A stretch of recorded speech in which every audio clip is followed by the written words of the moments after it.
Hello, sir. I'm Angela, and I'm pursuing global business operations from this college only. So, sir, my question is related to life. Like, I've heard people saying that some people say that you should live for yourself, and some people say that it gives more happiness when you live for others. So, I also sometimes get into dilemma that what should I do in a particular situation. So, my question revolves around that. So, Angela is asking whether to live for oneself or others, right? That's the way the question is framed. There is a side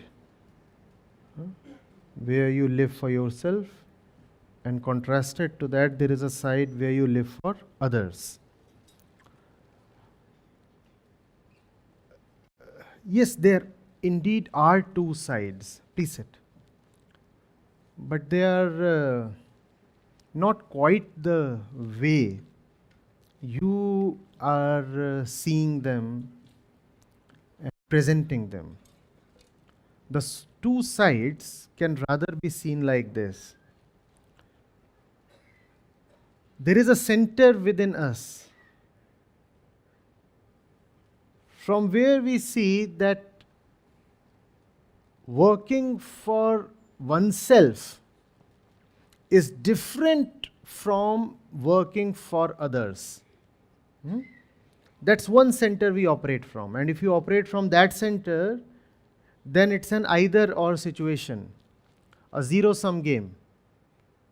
From that center, self interest is always contradictory to, pitted against general interest. And most people operate from that center, right? If you are operating from there, we can have two centers within. We can have two drivers within from where we come. We can have two identities within. If you operate from the first center or the first identity, you will feel that your welfare and the welfare of others, the world, the society, these two are mutually exclusive. You'll feel as if there is a piece of bread, and if you have it, then your brother can't have it, and if he has it, then you can't have it. Even if the two of you decide to have half each of it, still that's not the same as you enjoying the complete portion, the full bite, right? So this is a zero sum game. You understand a zero sum game? Huh? If it's +1 for you, then it's -1 for the other. If I win, then you lose. The two of us can't win simultaneously. That's a zero sum game. So that's the common way of looking at the world, at life itself. That's the way this question 2 is coming from. Should I live for myself or should I live for others? Look at the assumption behind the question. The assumption is it's either this or that. Therefore, it's a tough choice. And that's also the way it's been traditionally represented. If you want to live for the society, it has been said that you have to renounce all self-interest, right? Look at the concept of the sannyasi. If you want to live for the world, then you have to partake in austerities, you have to become a renunciate, an ascetic, right? Because if you're doing it for the world, you can't do it for yourself. And that's the idea that has clutched us. This either or situation. This either or situation appears to us only because we operate from the wrong center. That's the center of the ego.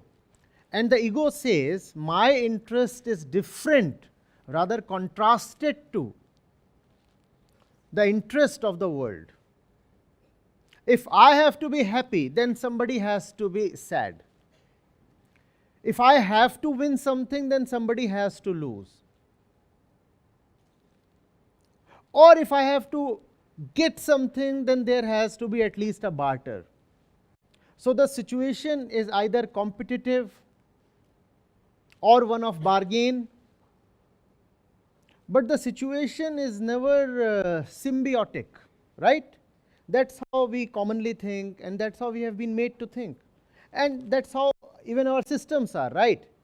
If you want to win the gold medal, obviously the other one cannot. If you are running a race, not everybody can win a race, right? So it's an either or situation. Either I win it or somebody else does. Then there is the other center, where you start seeing that actually your interests and the interests of others are inseparable. And if you try to take care of only your own personal divided limited interests, then you will not be able to take care of even your own interests. That it's easy and tempting to assume that you can have happiness at the cost of others. If not at the cost of others, then at least by being oblivious or insensitive to the condition of others. But then such happiness would be no happiness at all, which means that if others are suffering, it is impossible that you can be happy or prosperous. Are you getting it? That's the center of maturity. That's the center of wisdom. From that center, this question becomes invalid. That center says, well, if you are taking care of your own real interests, then even without your knowing, you will find that you are directly or indirectly helping others as well. Equally, if you are really helping others, then directly, indirectly, consciously, unconsciously, you will find that you are helping yourself as well. So these two become one, united, undivided. If I am doing something, then for you, parallelly something good is happening for me as well, even without my conscious effort. My consciousness is fixed on doing something good for you. My consciousness is not caring about my own personal self-interest. And yet, if I just take care of your welfare, my welfare is automatically taken care of, because the two of us are inseparable. It's like a lot of people on the same plane or the same boat. If even one of them is to reach the destination, it is discovered that all of them have reached their destination, right? If the pilot is flying the passengers to a particular place, it is inevitable that the pilot too would reach that place. And not only would the pilot reach that place, he will find that he has reached that place and now has good company. What's the fun in reaching a great place alone? You have reached there and you have flown so many others to that great place. That's the center, we said, of maturity and wisdom, right? Remember that the other center not only does not work for others, it also does not work for you. The center of superficiality, immaturity, what does it say? It says, I can be good, happy, fulfilled at the cost of others, or by ignoring the welfare of others, or by closing my eyes to the condition of others, right? That's what the center of immaturity says. Remember, if you are operating from this center, you are creating suffering both ways, not just one way. I am not asking you to be a do-gooder, to be altruistic, to involve yourself in social work. What I am saying is social work is personal work. What I am saying is universal good is personal good, and these two are indistinct. If by what you are doing, if by how you are living, you are causing suffering to others, then your way of living will be causing suffering to you as well, even if you do not recognize that. So there is a stray dog on the road, and there are these kids, brats, preteens, who are having fun by throwing stones at the animal, right? And the animal is getting hit and hurt, and those kids are all laughing. It appears as if one party and one party alone is the sufferer. That's not true. That's what appears on the surface. The fact is, both are suffering. It's just that the suffering of one is visible and the suffering of the other is not visible. It will become visible at some other time. It will not come at some other time. It will just become visible at some other time. They are already suffering. They are already condemned. It's just that it will take time for their suffering to express itself. It's like getting infected by a virus. We are talking of COVID again these days.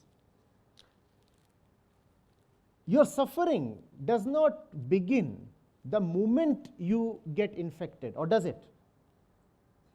You get infected today, the symptoms show up 5 days later, right? So that's the thing. We do not realize that we are already suffering. That realization comes after 5 days.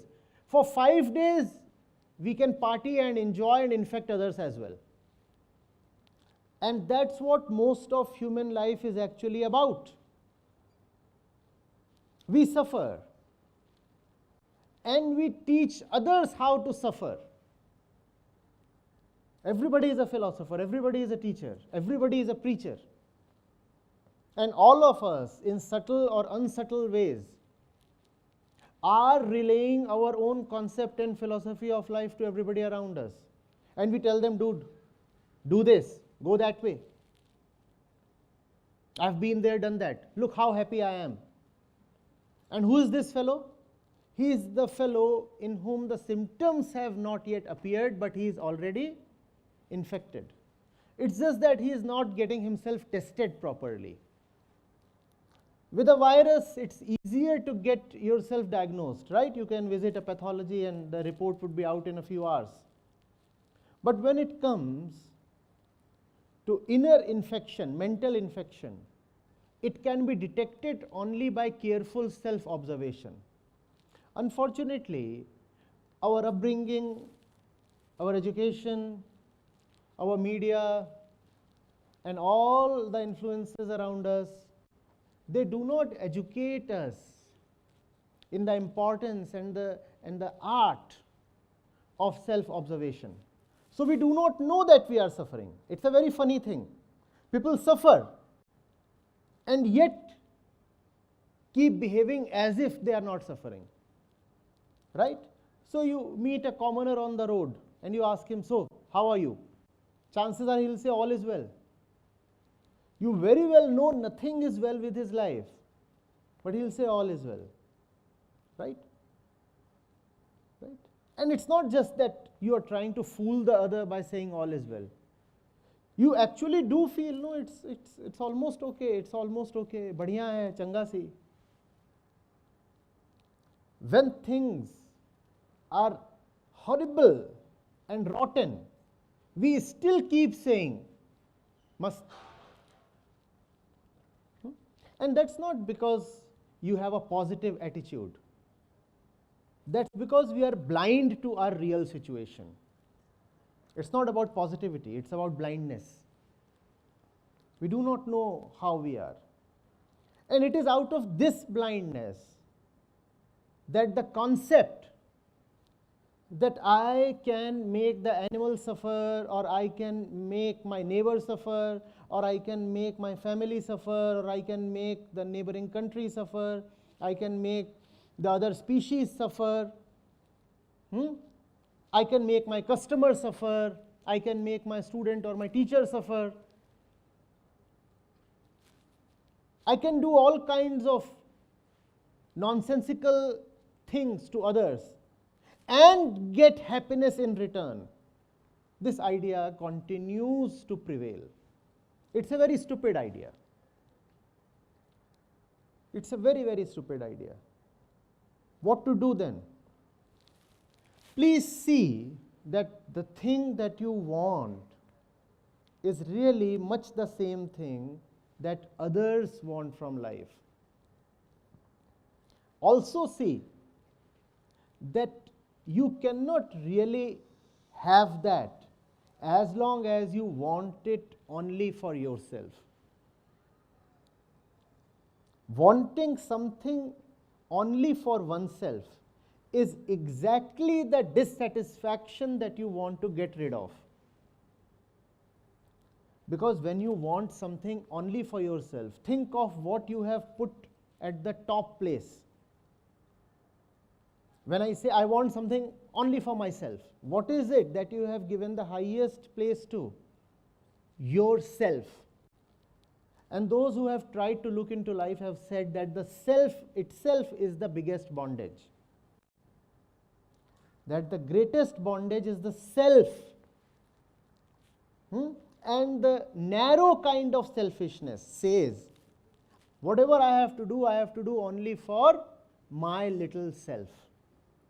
Even if you manage to do something wonderful for your little self, whom have you managed to now inflate? The little self, because you have done so much for it. And the little self was the fundamental suffering. So if you do so much for the little self, you have only inflated your suffering. The one that you want to do so much for, the one that you call as I, the self, is exactly your suffering. So if you do much for that self, you are only aiding your suffering. You are only increasing your suffering. What is to be done then? What is the purpose of life? The purpose of life is not accumulation around the little self. I want this, I want that. The purpose of life is knowing what you really want. And when you try to know what is it that you really want, you get surprising conclusions, very individually. And people have come to the same conclusion. 200 years ago, 2000 years ago, 4000 years ago, in India, in China, in Europe, in Africa, in the Middle East, in Japan, irrespective of where one has gone into this question, the answer has been more or less the same. The answer has been that no, all these things that we commonly want, that's not what we really want. All these things that we are commonly conditioned to want, that's not what we really want. Those are very superficial desires. There is a much, much deeper desire. And we all deserve to get that desire fulfilled. There is no point spending your life in just dealing with your superficial desires and inflating your little ego. You know what the deeper desire is? Usually, this answer comes to those only those who have invested themselves in knowing the answer. But let me just point at it to you. The deepest desire is getting rid of the self itself. not doing much for the self, but getting rid of the self. That's your deepest desire. And that's not a duty somebody else is imposing on you. That's your own fundamental deepest desire. That's what you want. In fact, that desire is so great and so deep that it has been called as true love. True love is about seeing your own inner extinction. You do not want to continue the way you are inwardly. And that's what you love, your own dissolution. Are you getting it? Huh? So, when you operate from the right center, you start seeing the falseness of the question itself. Right? I do not know to what extent I am able to communicate this to you, but even if it does not reach you fully, let something vague resonate within you. It will probably help you in the time to come. Yeah.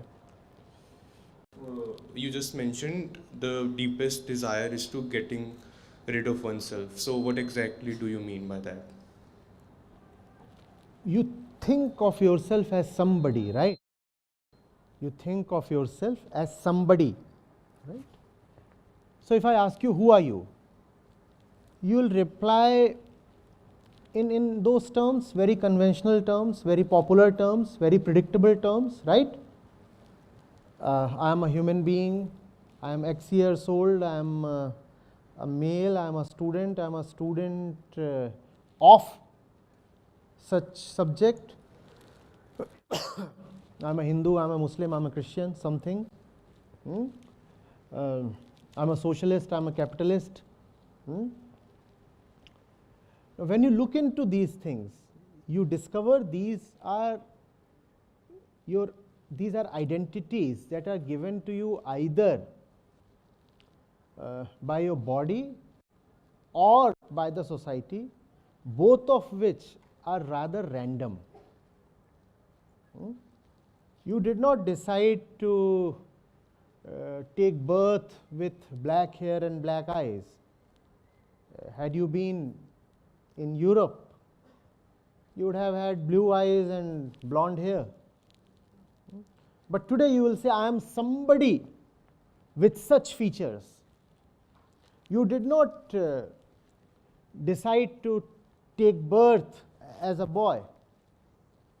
It happened. The body has been randomly given to you.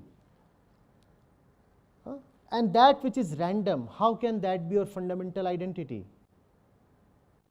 Can a random occurrence be allowed to call your fundamental identity, please? You are born in a particular religion, a particular caste probably. Did you choose that? It's a random occurrence. You say you probably love cricket. Were you born a Russian? Would you still love cricket? So can your love for cricket be your fundamental identity? You love Matar Pulao. Born in Northeast? Unlikely. Born in Deep South? Again unlikely. But these things, they start becoming so important to us that we forget that they are things. The body is a thing, the ideology is a thing, the gender is a thing, the likes and dislikes are a thing. They become our core. Self-observation is about seeing that none of this is your core. What is the core then? There is no core. At most you could say that your ability to see that there is no core is your core. Your ability to see that there is no core is your core. That's all. All else is random. All else is in the stream of time. It randomly came one day, randomly it will depart one day. So, does that answer your questions?